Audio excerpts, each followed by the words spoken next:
الحمد لله رب العالمين، والصلاة والسلام على سيد المرسلين محمد وعلى آله وصحبه أجمعين، ومن تبعهم بإحسان ودعا بدعوتهم واستنى بسنتهم واهتدى بهديهم إلى يوم الدين. أما بعد، أعوذ بالله من الشيطان الرجيم. بسم الله الرحمن الرحيم. يا أيها الذين آمنوا اتقوا الله حق تقاته ولا تموتن إلا وأنتم مسلمون.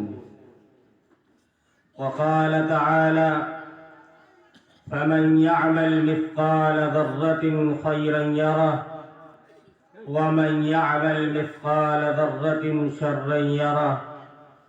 صدق الله العظيم. وقال رسول الله صلى الله عليه وسلم: النكاح من سنتي.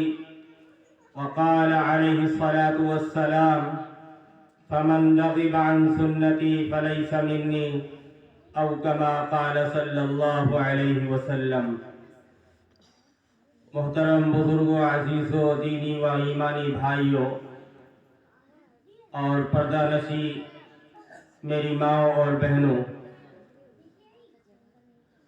جس مناسبت سے آپ حضرات جمع ہوئے ہیں، اس مناسبت سے کچھ باتیں آپ حضرات کے سامنے آئیں. انہی باتوں میں سے کچھ باتوں کا اعادہ میں بھی ضروری سمجھتا ہوں. پہلی چیز تو یہ کہ نکاح تمام انبیاء علیہم السلام کی سنت ہے. اللہ کے رسول صلی اللہ علیہ وسلم نے خود فرمایا: نکاح میری سنت ہے. اور نکاح کو عبادت قرار دیا گیا ہے اس طور پر کہ اللہ کے رسول صلی اللہ علیہ وسلم نے فرمایا کہ جب انسان اپنی بیوی سے نفسانی تقاضا پورا کرتا ہے تو اللہ تعالیٰ اس پر اجر مرحمت فرماتے ہیں. صحابہ نے عرض کیا: اللہ کے رسول صلی اللہ علیہ وسلم، ایک انسان اپنی نفسانی چاہتوں کو، خواہشات کو پوری کرتا ہے، اس پر کیسے اس کو اجر ملتا ہے؟ اللہ کے رسول صلی اللہ علیہ وسلم نے عرض کیا کہ یہی کام اگر وہ کسی غیر عورت کے ساتھ کرے تو اس پر اس کو گناہ ملے گا کہ نہیں ملے گا؟ صحابہ نے عرض کیا: اللہ کے رسول، ضرور اس کو اس پر گناہ ملے گا. تب اللہ کے رسول صلی اللہ علیہ وسلم نے فرمایا: اگر وہ اپنی بیوی کے ساتھ جائز خواہش پوری کرتا ہے تو اس پر آج اللہ کی طرف سے مرحمت فرمایا جاتا ہے.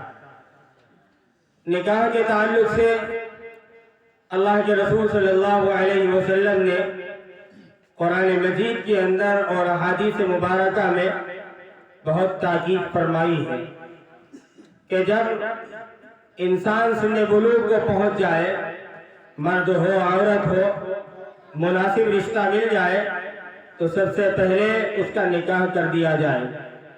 اس لیے کہ اگر نکاح نہیں کیا جائے گا تو ہو سکتا ہے کہ کوئی فساد زمین میں برپا ہو جائے، اور وہ فساد زنا کی شکل میں ہو سکتا ہے اور دوسری چیزوں کی شکل میں وجود میں آ سکتا ہے.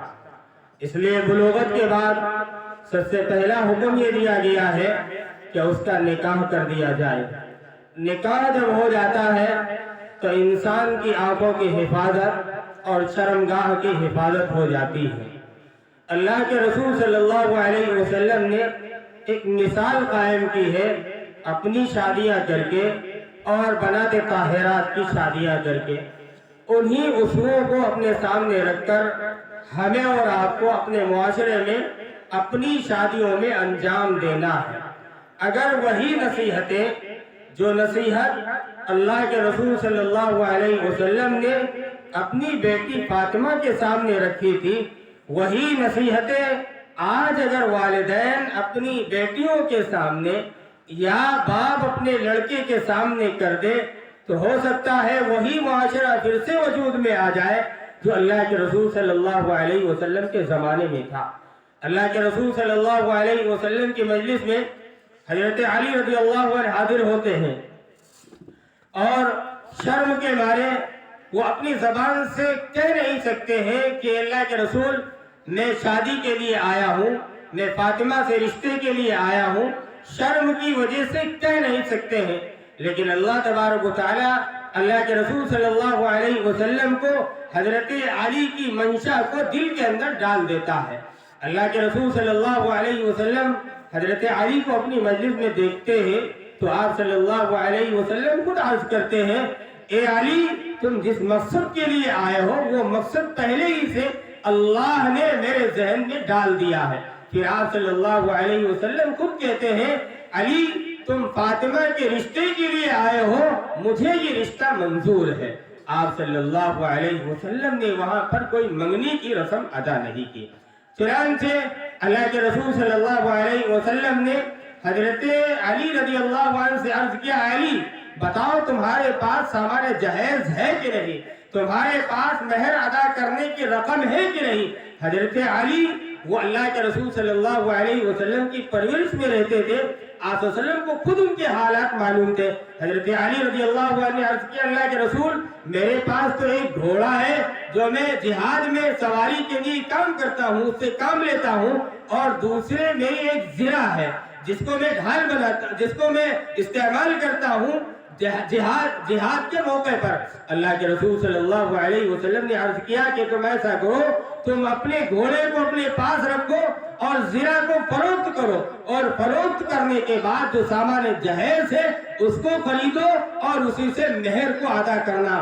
حضرت علی رضی اللہ عنہ کھڑے ہوتے ہیں اور وہ اپنی زرہ کو لیتے ہیں اور زرہ لے جا کر وہ فروخت کرتے ہیں، اور اس زرہ کو خریدنے والا وہ شخص ہے جس کو ہم اور آپ عثمان غنی کے نام سے جانتے ہیں۔ حضرت عثمان غنی وہ زرہ خریدتے ہیں اور خریدنے کے بعد پھر اس کو ہدیہ کر دیتے ہیں حضرت علی کو، اور حضرت علی وہ رقم لے کر پہنچتے ہیں جو سامان جہیز ہے، تکیہ ہے، مشکیدہ ہے، گدا ہے، چکی ہے، یہ 4 سامان ہیں۔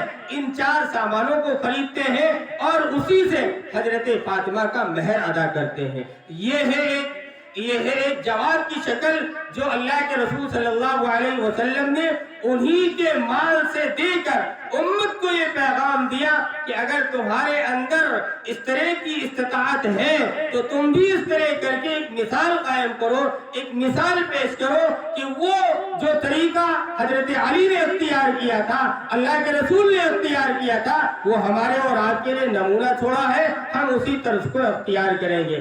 پھر شادی کے تعلق سے، نکاح کے تعلق سے ہمارے جو رویے ہیں اور ان رویوں کو بدلنا پڑے گا۔ ایک رویہ جو ہمارے اور آپ کا معاشرے میں چل رہا ہے وہ دیکھنے کا ہے، جو ہم اور آپ دیکھنے کی رسم ادا کرتے ہیں، اس میں لڑکی کے پاس لڑکے کو لے جایا جاتا ہے یا لڑکی کو لڑکی کے پاس لایا جاتا ہے، اور پھر اب تو زمانہ ترقی کر گیا ہے، فون کا اور اسی طرح نیٹ کا موبائل نمبر دے دیا جاتا ہے، ادھر منگنی طے ہوئی ہے، ادھر لڑکی اور لڑکی کی بات چیت چالو ہو جاتی ہے، ادھر موبائل پہ جو تصاویر ہے ان کا سینڈ کرنا، تصویر منگوانا، تصویر بھیجنا، یہ تمام چیزیں چالو ہو جاتی ہیں۔ ظاہر بات ہے جب اس لڑکی کی اور اس لڑکے کی شادی ہوگی تو جو پہلی رات ہوگی، جس وقت دونوں کا ملاپ ہوگا، اس وقت جو دلچسپی ہونی چاہیے، اس وقت جو محبت ہونی چاہیے، وہ محبت برقرار نہیں رہے گی۔ محبت اسی وقت برقرار رہتی ہے کہ جب ایک چیز ہمیں میسر نہ ہو اور وہ چیز ہمیں مل جائے تو ہمیں اس کی قدر بھی ہوتی ہے اور اس کی محبت بھی ہمارے دل کے اندر بیٹھتی ہے۔ آج اس غلط طریقے کو اختیار کرنے کا نتیجہ یہ ہو رہا ہے کہ ادھر منگنی طے ہوتی ہے، بعض سالہ سال چلتی رہتی ہے، اور جب شادی کا موقع آتا ہے تو رشتے ٹوٹ جاتے ہیں۔ رشتے بندھنے چاہیے تھے لیکن یہ رشتے ٹوٹ جاتے ہیں۔ اس لیے کہ کبھی ایسا ہوتا ہے کہ لڑکی کی منشا کے خلاف لڑکے نے کر دیا یا لڑکے کی منشا کے خلاف لڑکی نے کہہ دیا اور رشتہ ٹوٹ جاتا ہے۔ ایک تو گھناؤنا طریقہ یہ جو دیکھنے کا ہم لوگوں کے یہاں رواج ہے، اس کو ختم کیا جائے۔ ضرور یہ بات روایت کے اندر ملتی ہے کہ اگر آپ دیکھ سکتے ہیں تو دیکھنے کی اجازت ہے، لیکن صرف ایک نظر دیکھنے کے لیے کہا گیا، یہ نہیں کہا گیا کہ رشتہ طے ہو جائے اور اس کے بعد آپ پکنک پہ چلے جائیے، سیر کرنے کے لیے چلے جائیے۔ ابھی آپ کا رشتہ طے ہوا ہے، ابھی نکاح نہیں ہوا ہے، اور نکاح سے پہلے اگر اس طرح کے تعلقات ہوں گے تو ظاہر بات ہے جب تعلقات استوار ہو جائیں گے تو زنا کی نوبت شادی سے پہلے ہو جائے گی۔ اس لیے یہ گھناؤنا رشتہ ہے، اس گھناؤنے رشتے کو ختم کیا جائے۔ اسی کے ساتھ ساتھ جو اہمیت کی حامل ہے ان چیزوں کو ہمیں مد نظر رکھنا ہے۔ اللہ کے رسول صلی اللہ علیہ وسلم نے ہمارے لیے کیا پیغام چھوڑا ہے، ہمارے لیے کیا شرائط رکھے ہیں، ہمارے لیے کیا واجبات اور سنن کو رکھا ہے، ان تمام چیزوں کو شادی کے اندر مد نظر رکھا جائے۔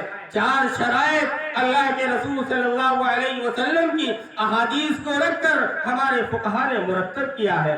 ان میں پہلی چیز یہ ہے کہ لڑکی کی رضامندی دیکھ لی جائے اور لڑکے کی رضامندی دیکھ لی جائے۔ دونوں کی رضامندی ضروری ہے۔ اگر دونوں فریق راضی نہیں ہوں گے تو نکاح منعقد نہیں ہو سکتا ہے۔ دوسری شرط یہ رکھی گئی ہے کہ ولایت ہو، ولی اس کا ہو، جو ذمہ دار ہے اس ذمہ دار سے بھی اجازت لے لی جائے۔ تیسری شرط یہ رکھی ہے کہ 2 گواہ بنا لیے جائے، 2 مرد گواہ ہو۔ 2 مرد گواہ نہیں مل سکتے ہیں تو ایک مرد 2 عورت کو گواہ بنا لیا جائے۔ چوتھی شرط اللہ کے رسول کی احادیث کو سامنے رکھ کر یہ ہوا ہے کہ ایجاب اور قبول، لڑکے سے ایجاب لیا جائے، لڑکی سے قبول کروایا جائے، لڑکی سے ایجاب لیا جائے، لڑکے سے قبول کروایا جائے۔ یہ 4 شرائط ہے۔ یہ شرائط اگر پائے گئے تو اس کا نکاح درست ہو جائے گا۔ پھر جب نکاح کے بندھن میں میاں بیوی بن جاتے ہیں، ایجاب اور قبول ہو جاتا ہے تو ایک مہر طے ہوتا ہے۔ اس مہر کی حیثیت کو بھی سمجھا جائے، یوں فرضی نہ سمجھا جائے۔ اللہ کے رسول صلی اللہ علیہ وسلم کی ازواج مطہرات اور بنات طاہرات کی جو مہریں تھی ان مہروں کو اپنے ذہن میں رکھا جائے، سوائے ام حبیبہ کو، ام حبیبہ رضی اللہ تعالی عنہا کو چھوڑ کر باقی جتنی ازواج مطہرات ہیں، بنات طاہرات ہیں، ان کی جو مہریں ہیں وہ 400 مسقال ہیں۔ 400 مسقال ہے، یہ مہر متعین کیا تھا، اللہ کے رسول نے اس کو ادا کیا تھا۔ اسی طریقے سے ہمارے اور آپ کے یہاں مہر جو متعین کی جائے اس میں افراط اور تفریط کا شکار نہ ہوا جائے۔ مہر کوئی فخر کی چیز نہیں ہے۔ حضرت علی رضی اللہ عنہ فرماتے ہیں کہ اگر مہر فخر کی چیز ہوتی تو اللہ کے رسول صلی اللہ علیہ وسلم کا مہر زیادہ ہوتا۔ اسی لیے امام مالک رحمہ اللہ نے فرمایا تھا کہ کم سے کم مہر 3 درہم ہونا چاہیے۔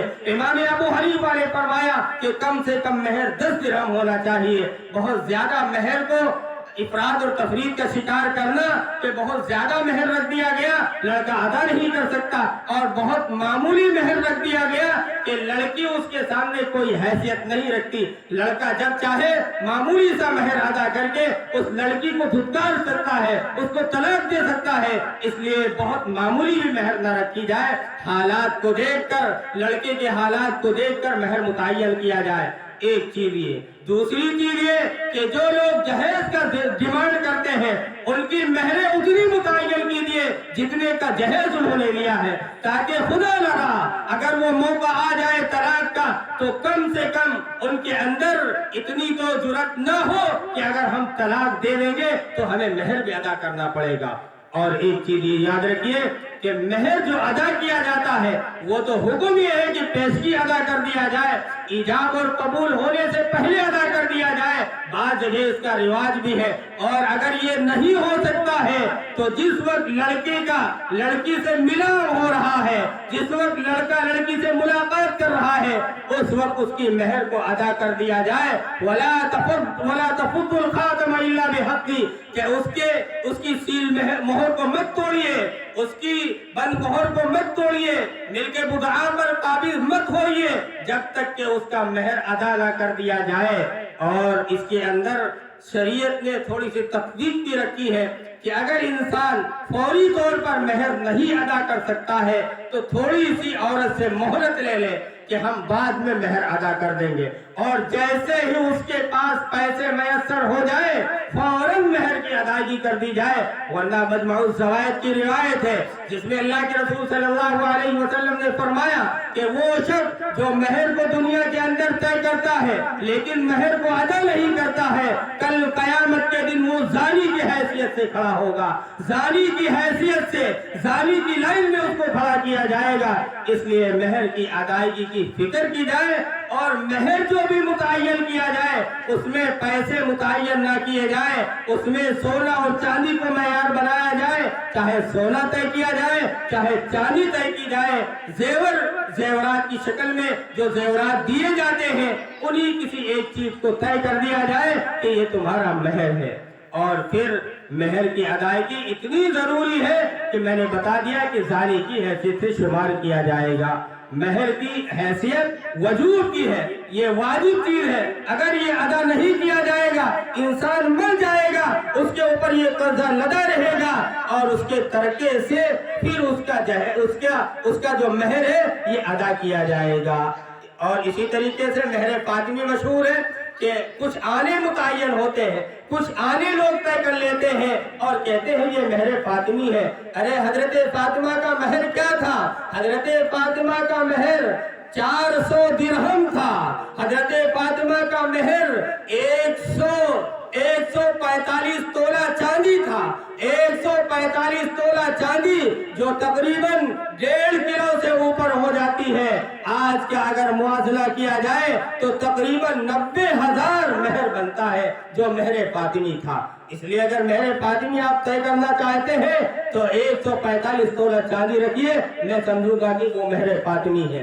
ایک مہر کی ادائیگی ہے. پھر مہر کے بعد اب شب عروسی ہوگی، بچے کا میل و ملاپ ہوگا.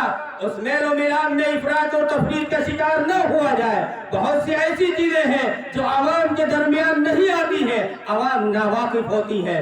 ایک چیز یہ کہ اگر لڑکی حالت حیض میں ہے تو اس سے جماع نہ کیا جائے. یسألونک عن المحیض قل هو اذى فاعتزلوا النساء، کہ حالت حیض میں عورت سے نہ ملا جائے. اللہ کے رسول صلی اللہ علیہ وسلم نے خود فرمایا ہے کہ جس نے حالت حیض میں کسی عورت سے تعلق قائم کیا یا اسی طرح کسی عورت کے دبر میں گیا تو اس نے محمد صلی اللہ علیہ وسلم کی لائی ہوئی شریعت کا انکار کیا. اس لیے حالت حیض میں جماع نہ کیا جائے. اور اگر کسی نے حالت حیض میں جماع کر لیا ہے تو اس کا کفارہ بتایا گیا ہے، توبہ استغفار کیا جائے اور آئندہ نہ کرنے کا عزم کیا جائے. اور اگر پھر بھی انسان نے کر لیا ہے تو اس کے لیے یہ بتایا گیا ہے کہ اگر وہ لال خون ہے، لال خون کی شکل میں تھا، اس حال میں اس نے اس کے ساتھ صحبت کیا ہے تو پھر 1 درہم دے، 1 دینار صدقہ کرے. 1 دینار صدقہ کرے اگر لال خون آتا ہے، اور اگر پیلا خون آتا ہے تو نصف دینار صدقہ کرے. یہ کفارہ اللہ کے رسول صلی اللہ علیہ وسلم نے بیان فرمایا. اور اسی طریقے سے ہن لباس لکم وانتم لباس لہن، قرآن نے کہہ دیا ہے کہ بڑا اتصال ہوتا ہے میاں بیوی کا. جس طرح کپڑے کا بدن سے اتصال ہوتا ہے اسی طرح ہم بستری کے وقت اتنی قربت ہوتی ہے کہ بالکل لباس کی طرح دونوں متصل ہو جاتے ہیں. ایسے وقت میں اللہ کے رسول نے حکم دیا ہے کہ عریانیت کا خیال رکھا جائے، بے شرمی کا خیال رکھا جائے، اور جانوروں کی طرح ٹوٹ نہ پڑا جائے، بلکہ اس کے جو تقاضے ہیں ملاحبت ہے، اس سے پہلے کے جو بوس کنار ہیں ان سے ہم کنار ہوا جائے، اور اس کے بعد پھر صحبت کی جائے. پھر صحبت کے بعد شب عروسی کے بعد جو اگلا دن آئے گا اس اگلے دن میں ولیمے کا حکم دیا گیا ہے. اللہ کے رسول صلی اللہ علیہ وسلم نے جتنے بھی نکاح کیے ہیں ان تمام نکاحوں میں ولیمے کیے ہیں. امت کو ایک پیغام دیا ہے اور یہ ولیمہ کرنا کوئی فرض اور واجب نہیں ہے بلکہ سنت کے درجے میں ہے. سنت سمجھ کر ولیمہ کیا جائے. اب ولیمے میں یہ خیال کیا جائے کہ ہم کس حیثیت کے ہیں. جس حیثیت کے ہوں اسی حیثیت سے کھایا جائے. باقی لڑکی کے یہاں جا کر بہت فراغ دلی سے بارات لے کر جانا، اس کا استقبال کرنا، اس کے اوپر بوجھ ڈالنا، شریعت نے اس کا حکم نہیں دیا ہے. لڑکے کے یہاں یہ حکم دیا ہے کہ اس کے یہاں دل کھول کر آپ ولیمہ کر سکتے ہیں. اگر اللہ نے آپ کو فراوانی دی ہے تو طرح طرح کے انواع اقسام کے کھانے بنوا کر کھلا سکتے ہیں، اور اگر اس کی استطاعت نہیں ہے تو معمولی کھانا تیار کر کے آپ ولیمہ کر سکتے ہیں. اللہ کے رسول صلی اللہ علیہ وسلم نے اپنا شاندار ولیمہ ایک بکری سے کیا تھا، اور ایک ولیمہ اللہ کے رسول صلی اللہ علیہ وسلم نے اس طرح کیا تھا کہ دسترخوان لگا دیا گیا. صحابہ سے عرض کیا کہ جس کے پاس جو کچھ ہو لا کر دسترخوان پہ ڈال دے. جس کے پاس جو کچھ تھا دسترخوان پہ ڈال دیا. اللہ کے رسول نے فرمایا کھاؤ، یہ میرا ولیمہ ہے. اس انداز سے بھی آپ نے ولیمہ کیا. تو آپ نے ولیمے دو طرح سے کیے ہیں. ایک شاندار ولیمہ کیا ہے بکری کے ذریعے، اور ایک پنیر کے ذریعے، ستو کے ذریعے، کھجوروں کے ذریعے بھی ولیمہ کیا ہے. دونوں طبقات کا خیال رکھتے ہوئے کہ اگر حیثیت والا ہے تو اچھا ولیمہ کرے، اور اگر کم حیثیت والا ہے تو معمولی ولیمہ کر لے. ولیمہ کرنا اللہ کے رسول صلی اللہ علیہ وسلم کی سنت ہے. اسی طریقے سے ولیمے میں حکم دیا گیا کہ مالداروں کو جس طرح بلایا جاتا ہے، جس طرح مالداروں کی خاطر اور تواضع کیا جاتا ہے، اسی طرح غریبوں کا بھی خیال رکھا جائے. ورنہ سب سے برا ولیمہ اس کو قرار دیا گیا ہے جس میں مالداروں کو بلایا جائے اور غریبوں کو دھتکار دیا جائے. ایک ولیمہ ایسے انداز میں کیجیے کہ بالکل سادہ ولیمہ ہو. اور پھر ولیمے میں جو انواع اور اقسام بنائے جاتے ہیں یہ ہر ایک انسانوں کے لیے ہونے چاہیے. ایسا نہیں ہونا چاہیے کہ باراتی کے لیے خاص کر دیا، اور جو نیوتے میں آپ کے آئے ہیں، آپ نے جن کو مدعو کیا ہے، ان کا کھانا الگ کر دیا جائے. یہ شر الطعام، طعام الولیمہ میں داخل ہو جائے گا. اس لیے کہ سارے کے سارے آپ کے مہمان ہیں. باراتی سے اچھے وہ آپ کے نیوتے والے ہیں جن کو آپ نے مدعو کیا ہے، آپ نے بلایا ہے. اچھا کھلائیے ان کو تاکہ جا کر آپ کی وہ تعریف کریں گے، اللہ کی بھی تعریف کریں گے، آپ کی بھی تعریف کریں گے. اور اگر اس کے خلاف پایا گیا تو جا کر انسان کھاتا ضرور ہے لیکن اس کے زبان پر شکر نہیں ہوتا ہے، ناشکری کے الفاظ ہوتے ہیں کہ فلاں کو کیا کھلایا، فلاں کو کیا کھلایا. اس لیے کھانے کا جو معیار ہے اس معیار کو مد نظر رکھتے ہوئے خوب اچھی طریقے سے ولیمہ کیا جائے. اور یہ شادی کے اندر جو رسومات ہوتی ہے، جو خرافات ہوتی ہے، ان خرافات کو اپنے سامنے رکھیے، سنت و شریعت کو رکھیے. اور آخری بات یہ ہے کہ حضرت محمد صلی اللہ علیہ وسلم نے حضرت فاطمہ کو نصیحتیں کی تھی. ہم اور آپ بھی اپنی لڑکیوں کو نصیحت کریں. اللہ کے رسول نے فاطمہ سے کہا تھا، اے فاطمہ، اے میری لگتے جگر، اے میری بیٹی، تم علی کے گھر جا رہی ہو، علی کا خیال رکھنا، علی کے گھر کے کام کاج کرنا، اور باہر کے کام علی کریں گے، اندر کے کام سارے تمہارے کرنے ہیں. ایک دوسرے کے حقوق کا خیال رکھنا، کسی سے بدگمان مت ہونا، کسی کی غیبت اور برائی مت کرنا، اور اسی طرح گھر کی صفائی ستھرائی کا خیال کرنا، کام کاج کرتے رہنا. اور اپنے آپ کے بارے میں بتایا تھا اللہ کے رسول نے حضرت فاطمہ سے کہ اپنے آپ کو پاک اور صاف رکھنا، اپنے کپڑوں کو پاک اور صاف رکھنا، علی کے جتنے حقوق ہیں ان حقوق کا خیال رکھنا. اس لیے میں سمجھتا ہوں کہ اس مبارک محفل میں اور اس نکاح کی تقریب کے موقع پر یہ جو مجلس منعقد ہوئی، اس میں آپ لوگ جو محنت سے یا اپنا وقت صرف کر کے بیٹھے ہوئے ہیں، ایک پیغام لے کر جائیے کہ محمد عربی صلی اللہ علیہ وسلم نے جس طرح اپنا نکاح کیا تھا، اپنی صاحبزادیوں کا نکاح کیا تھا، بہت سارے صحابہ موجود تھے، آپ صلی اللہ علیہ وسلم کے سامنے ان کا نکاح ہوا، اسی انداز سے ہم بھی انشاءاللہ کوشش کریں گے کہ ہمارے نکاح اسی طرح سے ہوں گے. اللہ تبارک و تعالیٰ سے دعا کریں کہ اللہ تبارک و تعالیٰ ہم سب کو کہنے اور سننے سے زیادہ عمل کی توفیق عطا فرمائے. وآخر دعوانا الحمد للہ رب العالمین. والسلام علیکم ورحمۃ اللہ وبرکاتہ.